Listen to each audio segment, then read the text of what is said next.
Hi friends, welcome back to my channel. మనం ఈరోజు అయితే గోధుమ రవ్వ ఉప్మా ఎలా చేసుకోవాలో చూపిస్తున్నాను చూడండి। 4 స్పూన్ల ఆయిల్ వేసుకోవాలి।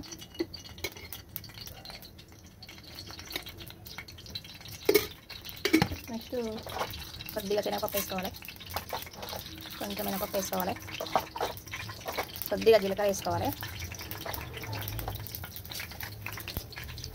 అందులో పచ్చిమిర్చి ఆనియన్స్ వేసుకోవాలి। కరివేపాకు వేసుకోవాలని లేదు నా దగ్గర, అందుకే వేసుకోవాలి। కరివేపాకు వేసుకొని ఈ 5 మినిట్స్ పాటు మగ్గనివ్వాలి। మా సిమ్లో పెట్టుకొని మగ్గనిస్తే చూసారు కదా, ఇవి ఆనియన్స్ ఉల్లి పచ్చిమిర్చి మగ్గిపోయాయి।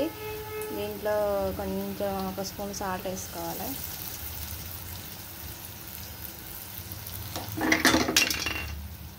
అందులో 3 గ్లాసులు వాటర్ తీసుకోవాలి।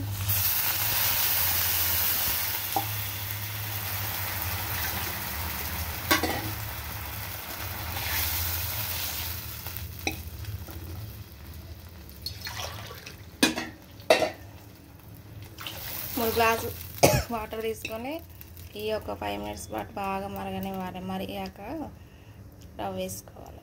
వాటర్ మరిగినాయో చూద్దాం మనం ఇప్పుడు। ఎగ్ మరిగిపోయాయి వాటరు, ఇందులో రవ్వ వేసేసుకోవాలి।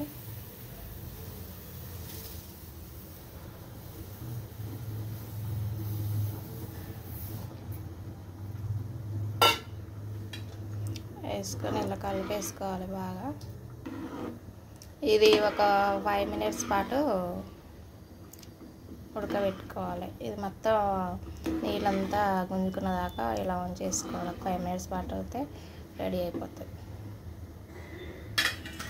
ఉప్మా రెడీ అయిందని చూద్దాము। ఇక రెడీ అయిపోయింది ఉప్మా, అంతా రెడీ అయిపోయింది। బాయ్ ఫ్రెండ్స్, ఈ వీడియో నచ్చితే లైక్ చేయండి, షేర్ చేయండి, నా ఛానల్ని సబ్స్క్రైబ్ చేసుకోకుంటే సబ్స్క్రైబ్ చేసుకోండి।